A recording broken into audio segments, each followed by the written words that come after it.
Sports Social Podcast Network. Hey there. Did you know Kroger always gives you savings and rewards on top of our lower than low prices?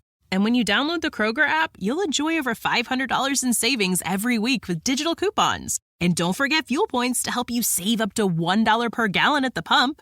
Want to save even more? With a Boost membership, you'll get double fuel points and free delivery. So shop and save big at Kroger today. Kroger, fresh for everyone. Savings may vary by state. Restrictions apply. See site for details. Thanks for choosing this free Anfield Index podcast. If you'd prefer to listen to this or any of our other shows without adverts, then now's the time to check out Anfield Index Pro. With AI Pro, you can supercharge your entire listening experience.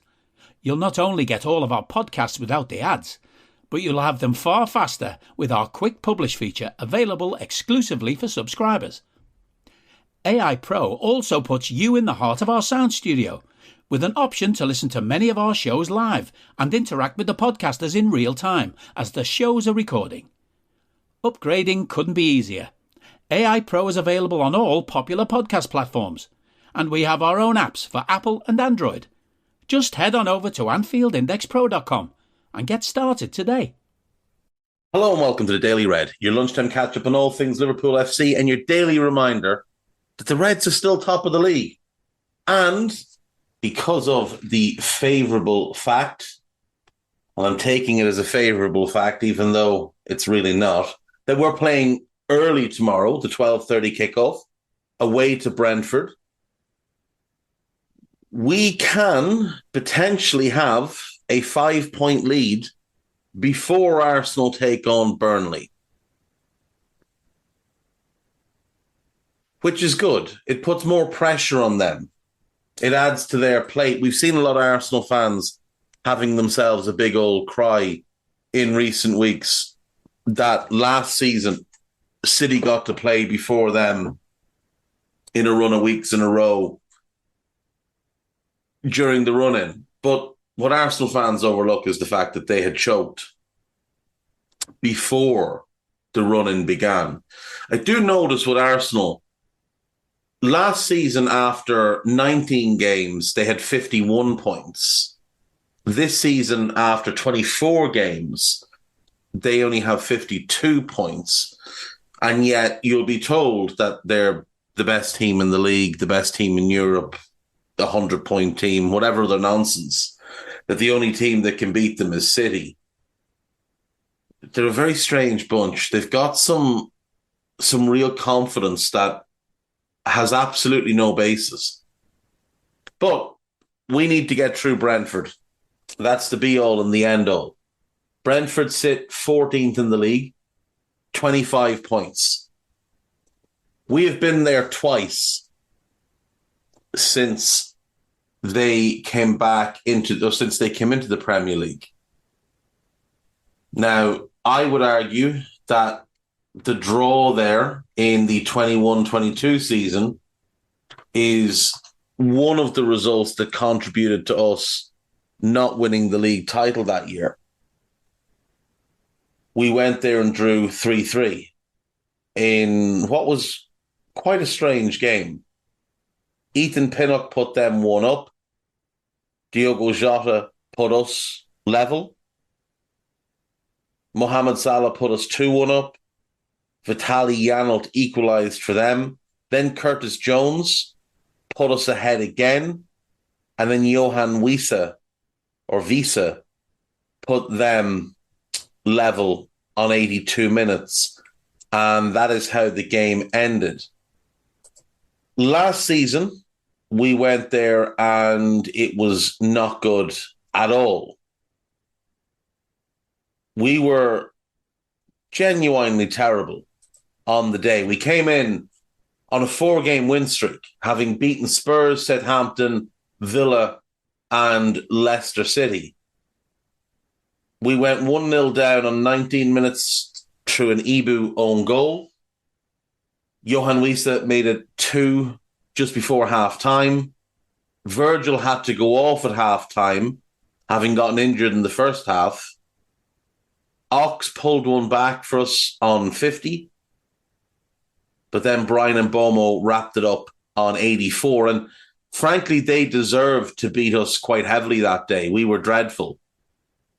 That was the 2nd of January, 2023. That was the start of a really poor run where we lost that game. Then we went and got pumped by Brighton, drew at home with a bad Chelsea team, and then went and got pumped by Wolves. Not good. Not good at all. So we're yet to beat them at their stadium, the Brentford Community Stadium, known as the G-Tech Community Stadium for sponsorship reasons. We're yet to win there. And that needs to change. That needs to change tomorrow. We have to go there and win. This game is absolutely vital to us. We've got to win this one.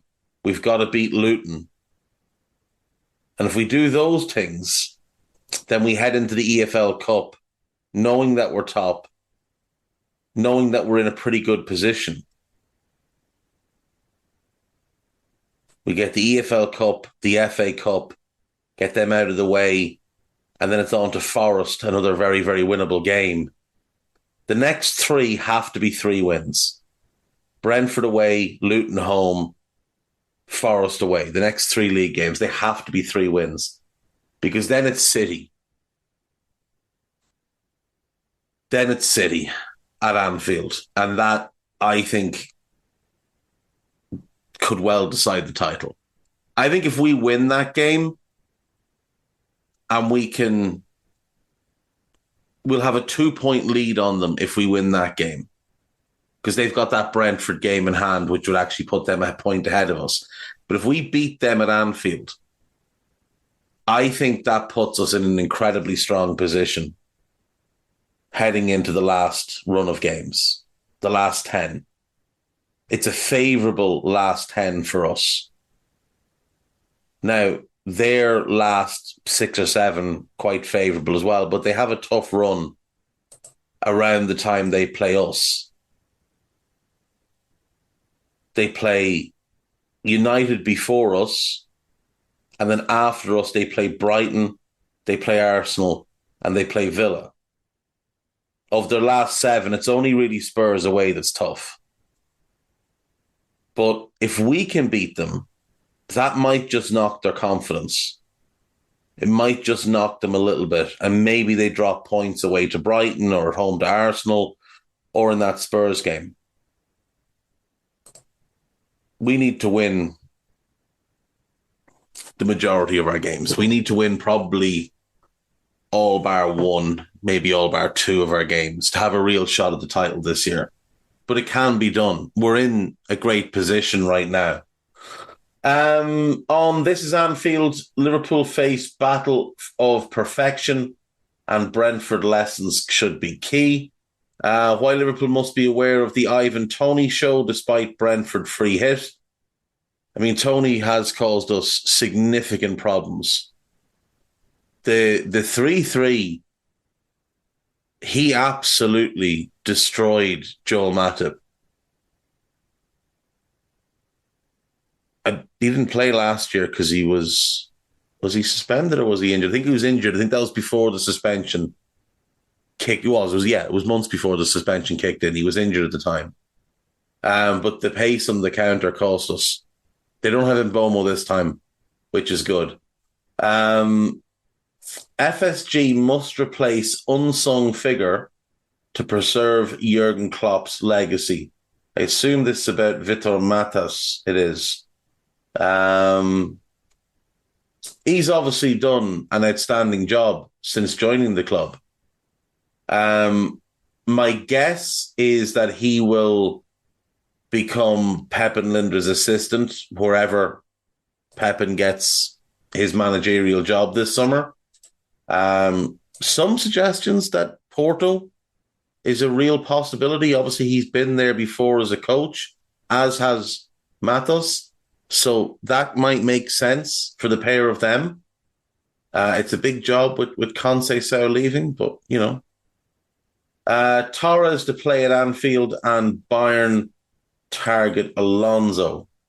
So Torres is going to play in the Legends match and Obviously, Bayern most likely going to be looking for a new manager in the summer. It would make sense that Alonso is on the list. Ref confirmed for Carabao Cup with VAR used for the first time. Let's have a look. Sports Social Podcast Network. Okay, so John Brooks will be the VAR and Mark Perry will be the assistant. Brooks was the referee who sent Virgil off earlier this season. And he was the fourth official that Virgil got in front of him, that Jurgen got in trouble for celebrating in front of last year. Chris Kavanagh will be the referee. He's overseen 4 of our games this year, West Ham and Forest, as well as the City and Arsenal games. Now, he obviously missed that very, very clear handball in the Arsenal game. But, yeah, he's not great. He's not bad. He's not great. Liverpool give first team chance to 21-goal striker who grew 10 inches in 8 months. This is a piece about Jayden Danns, written by Joanna Durkin, so do check that one out there. That's pretty much all there is on This Is Anfield. We'll go to liverpool.com. and see what sort of hopes and dreams the lads are trying to sell us today. We'll also get Anfield Watch open and see if young Maguire has done a bit of work. It's unlikely, but we'll see anyway. Right. Liverpool.com. It's a piece about Alonso, a piece about Tim Steedten. 4 things that definitely happen if Liverpool hires Tim Steedten. Right, we'll come back to that one. There's another piece about Alonso. Xabi Alonso and Liverpool might be about to remind Moises Caicedo how big a mistake he has made. Okay. There is a piece about Roberto De Zerbi. There's a piece about Darwin, a piece about Mo. Liverpool could beat Man City to exciting 54 million transfer who might be ideal Thiago's successor. That is Sudikov of Shakhtar. Super, super talented player. There's a piece about the current injury situation. There is a piece about Jules Koundé. Liverpool should act after Barcelona transfer call on 59 million ace Jurgen Klopp already considered. Koundé is too small to be a centre-back for us. But as a right-back in a 4, if you did want to play a back 4 and push Trent into midfield, he'd be really good. 4 things that definitely happen. All right, let's see. Xabi Alonso hired. Okay, well, unlikely Steedten would be the one making the decision.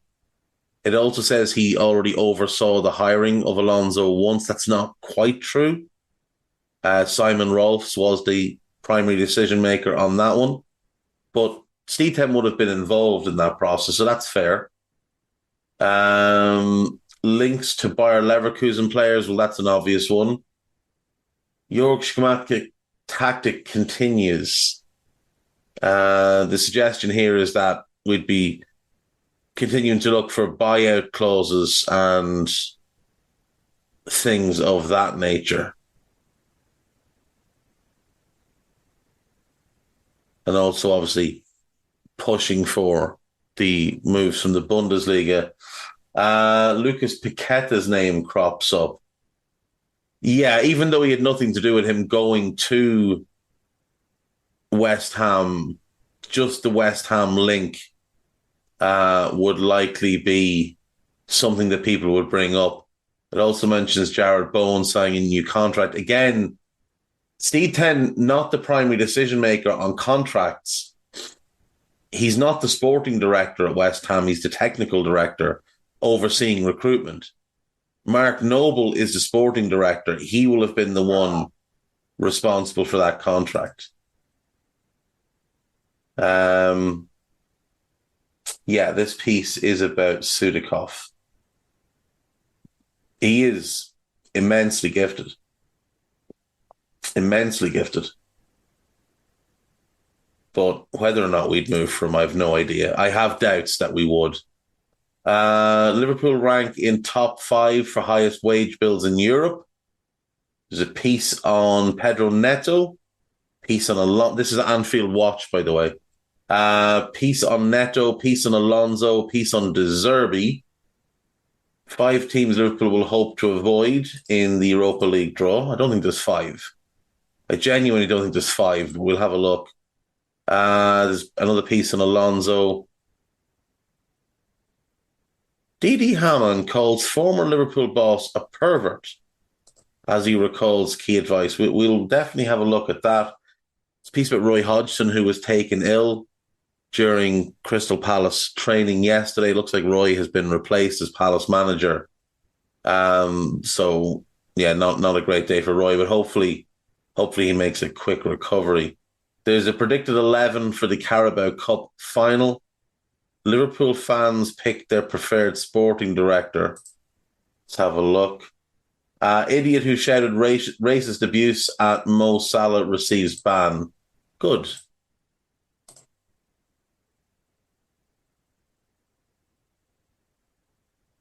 Didi Hamann has described Rafa Benitez as a pervert. Such was the manager's passion for penalties. Discussing the miracle of Istanbul on that Peter Crouch podcast, Hamann obsessed manager Benitez gave him regarding penalties. Rafa was a penalty pervert, wasn't he? That's quite funny.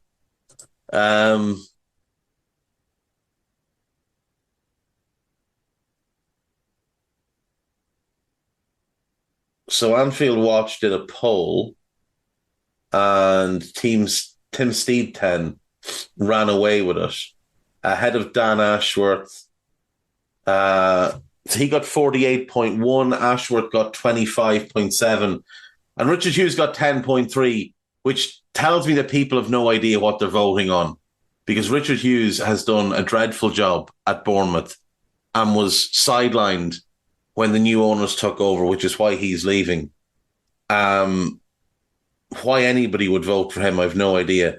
Dan Ashworth is the most overrated sporting director in Europe, especially when it comes to recruitment. He's a very good administrator, but I guarantee you, if United sign him, they'll hire someone else to handle recruitment. Right, 5 teams Liverpool will want to avoid. Leverkusen would be the obvious one.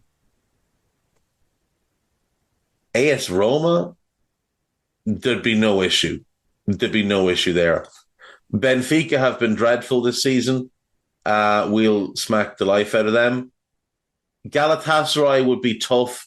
It's a very difficult away. We'd still beat them. AC Milan, I mean, who's worried? Who's really worried? We went there with Nat Phillips at centre-back and schooled them. And Sporting. Sporting are the only one of that group that I would like to avoid. That's it. And I still think we'd beat them fairly handily. On to AnfieldIndex.com. The lead piece is Tony Evans' latest, so do give that a read. There's a piece about the Brentford game. There is a piece about Luis Suarez talking about his time at Anfield and how players didn't want to sign there. I think some of that's a dig at Rodgers, to be totally honest. There's a piece about Connor Bradley.